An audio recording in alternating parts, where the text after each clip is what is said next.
Harut और Marut का जादू किस तरह का था? ये वो पुरअसरार सवालात हैं जिनके जवाब तो बहुत हैं और लिखने वालों ने भी बहुत कुछ लिखा है, लेकिन उन किस्से कहानियों में हकीकत को तलाश करना गहरे समुंदर से मोतियां निकालने के बराबर है। हारूत और मारूत के मुतालिक बुनियादी तौर पर दो तरह की रवायतें मिलती हैं। एक वो जो कुरान और हदीस और ताबईन के अक़वाल में मौजूद है, और दूसरी वो जो तौरेत और इंजील और इसराइली रवायतों में आती है, जबकि उन इसराइली रवायतों को बेशतर उलमा और मुवर्रिखीन ने तायीद की है। इस वीडियो में हम उन दोनों तरह की रवायतों और वाक़यात को मुकम्मल पेश करेंगे। रिवायतों के मुताबिक हज़रत इदरीस अलैहिस्सलाम के ज़माने में एक मरतबा आसमान और ज़मीन के दरमियान से पर्दों को हटा दिया गया, तो फरिश्तों ने ज़मीन में आबाद इंसानों को देखकर ताज्जुब किया और बोले, या रब्बुल आलमीन, हम तो गुनाह के करीब भी नहीं जाते, जबकि ये बनी आदम गुनाहों में इतने मुब्तला हैं। अगर हम उनकी जगह होते तो कभी तेरी नाफरमानी ना करते। अल्लाह ने इरशाद फरमाया, इंसानों को गुस्सा और शहवत दी गई है, अगर ये चीज़ें तुम्हें दी जाए तो तुम भी इसी तरह गुनाह में मुलव्वस हो जाओगे। लेकिन फरिश्तों ने कहा, हम ऐसा हरगिज न करेंगे। लिहाजा अल्लाह के हुक्म से फरिश्तों ने अपनी जमात में से दो बेहतरीन और इताअत गुजार फरिश्तों को चुन लिया, जिनका नाम हारूत और मारूत था। अल्लाह ने उन दो फरिश्तों में इंसानी फितरत और शहवत डालकर दुनिया में भेजा। वो शहर बाबुल में दो खूबसूरत इंसान बनकर आए और काजी के काम पर मुकर्रर हो गए, जहां वो लोगों के दरमियान फैसले किया करते थे। एक दिन उनके पास एक औरत अपना मुकदमा लेकर आई और कहा कि उसका शौहर उसे बहुत परेशान करता है। हारूत और मारूत ने जब उस औरत को देखा तो वो उसकी खूबसूरती और हुस्न से मरऊब हो गए और उस पर आशिक हो गए। उन्होंने उस औरत से जिना की ख्वाहिश की, तो औरत ने उनसे कहा, तुम्हारी ये ख्वाहिश मैं तभी पूरी करूंगी जब तुम बुत की पूजा करो, शराब पियो या मेरे खाविंद को कत्ल कर दो। हारूत और मारूत ने शराब नोशी को छोटा गुनाह समझकर पी लिया और नशे की मस्ती में दो और कबीरा गुनाह कर बैठे। उस औरत ने उनसे आसमान पर चढ़ने का अमल भी सीख लिया, जिसके जरिया वो आसमान पर जाते थे। जब औरत इस अमल के जरिया आसमान पर गई तो अल्लाह के हुक्म से उसे सितारे की शक्ल में मस्ख कर दिया गया। चूंकि उस औरत का नाम ज़ोहरा था, इसलिए वो सैयारा ज़ोहरा कहलाया, जिसे आज वीनस कहते हैं। इस गुनाह की वजह से हारूत और मारूत खुद वो इसमें आज़म भूल गए जिसे पढ़कर वो आसमान पर जाते थे, और बतौर सज़ा उन्हें बाबुल के एक कुएं में उल्टा लटका दिया गया, जहां वो ता क़यामत यूं ही कैद रहेंगे।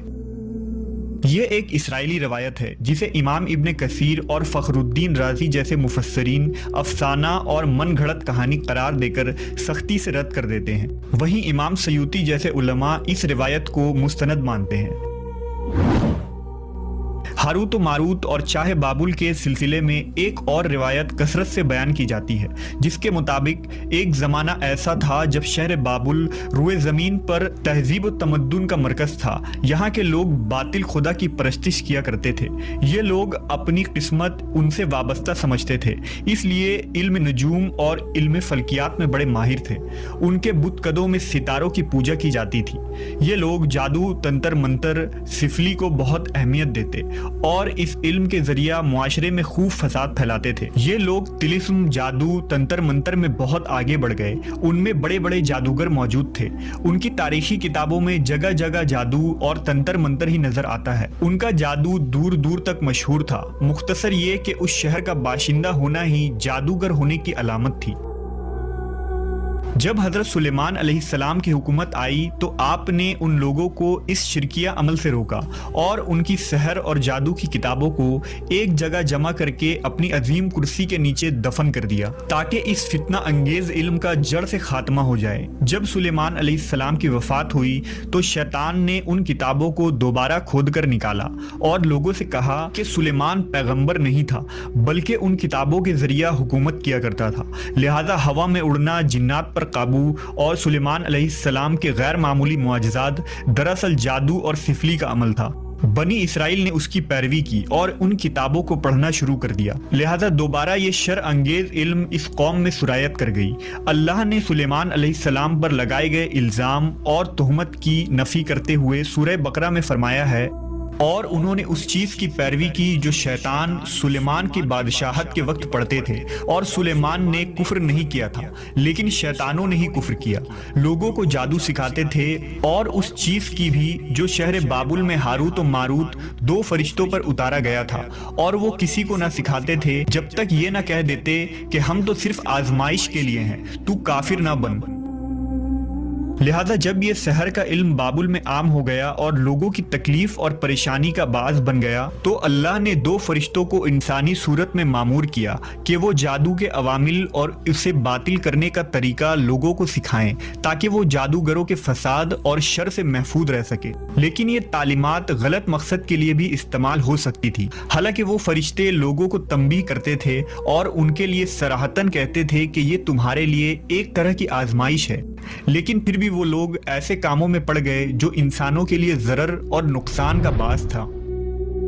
بعض عربی داستانوں میں اس کنویں کا ذکر بھی ملتا ہے جہاں کئی لوگ پہنچے اور ہاروت و ماروت سے ملاقات کر کے جادو کا علم بھی سیکھا، جبکہ بعض مورخین کا کہنا ہے کہ عراق کے شہر حلہ کے قریب ایک کھنڈر میں موجود قدیم کنواں ہے جہاں سے بابل کی سرحد شروع ہوتی تھی۔ یہ اس کنویں کو ہی چاہ بابل قرار دیتے ہیں۔